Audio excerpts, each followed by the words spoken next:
ஆழ்வார் எம்பெருமானார் ஜீயர் திருடிகளே சரணம், ஜீயர் திருடிகளே சரணம்.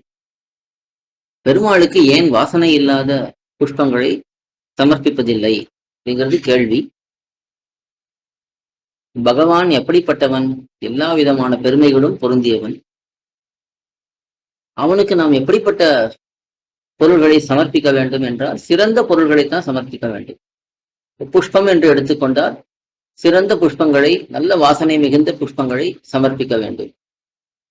ஒரு உணவு பதார்த்தம் என்று கொண்டால் சிறந்த உணவு பதார்த்தங்களை அவனுக்கு சமர்ப்பிக்க வேண்டும். வஸ்திரம், சிறந்த வஸ்திரங்களை அவனுக்கு சமர்ப்பிக்க வேண்டும். இதிலே புஷ்பங்கள் என்று பார்த்தால் வாசனையினால தான் ஒரு புஷ்பத்துக்கு பெருமையே. எவ்வளவுக்கு எவ்வளவு மனத்தோட இருக்கும் அத்தனைக்கத்தனை இந்த புஷ்பத்துக்கு பெருமை. அப்படி இருக்கிறதுனாலே மனம் மிகுந்த புஷ்பங்களை பகவானுக்கு கொடுப்பது என்று பெரியோர்கள் அப்படி வைத்திருக்கிறார்கள்.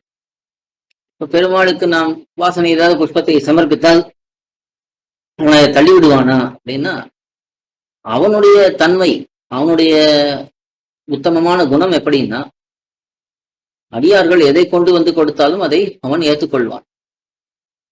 பத்திரம் புஷ்பம் பலம் தோயம் என்று கீதையிலே, ஸ்ரீ கீதையிலே பகவானே அருளி செய்கிறான். ஒரு இலையோ, ஒரு பூவோ, நீரோ, பழமோ எதுவாக இருந்தாலும் நான் ஏற்றுக்கொள்கிறேன். யோமே பக்தியா என்று சொல்லுகிறான். இப்படி பக்தியா பிரயச்சதி என்று பக்தியோடு எதை கொடுக்கிறானோ அதை ஏற்றுக்கொள்கிறேன் என்று எம்பெருமான் சொல்லுகிறான். அது அவனுடைய பெருமை. நாம் கொடுப்பதிலே அவன் பக்தியைத்தான் பார்க்கிறான். ஏன்னா இங்க இருக்கக்கூடிய எல்லா பொருள்களும் அவனோடது. ஆனா நாம் கொடுக்கக்கூடிய பக்தி நம்மாலே தான் அதை காட்ட முடியும். ஒரு ஆத்மாக்களும் ஒரு விதமாக அவனிடத்துல பக்தி செய்வார்கள். அது அவனுக்கு என்று இருக்கக்கூடிய பெருமையை பார்த்து அந்த ஆத்மாவானவன் அந்த பக்தியை பண்ணுகிறான். அப்ப அந்த பக்தியைத்தான் பகவான் எதிர்பார்க்கிறானே தவிர மற்றது எதையும் அவன் எதிர்பார்ப்பதில்லை. அது அவனுடைய பூர்த்தியை காட்டுகிறது. அவன் பூர்ணனாக இருப்பதனாலே வெளியிலிருந்து வருவதை கொண்டு அவன் புகப்படைவதில்லை. அப்ப அவன் ஒரு அடியவன் கொடுப்பதிலே எதை பார்க்கிறான்னா பக்தியைத்தான் பார்க்கிறான்.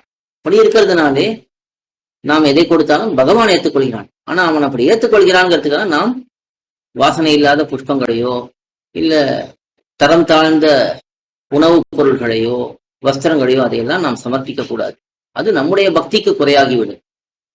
ஆகையாலே வாசனை மிகுந்த புஷ்பங்களையே சமர்ப்பிக்க வேணும் என்று பெரியோர்கள் காட்டுகிறார்கள். ஆழ்வார் எம்பெருமானார் ஜீயர் திருடிகளே சரணம், ஜீயர் திருடிகளே சரணம்.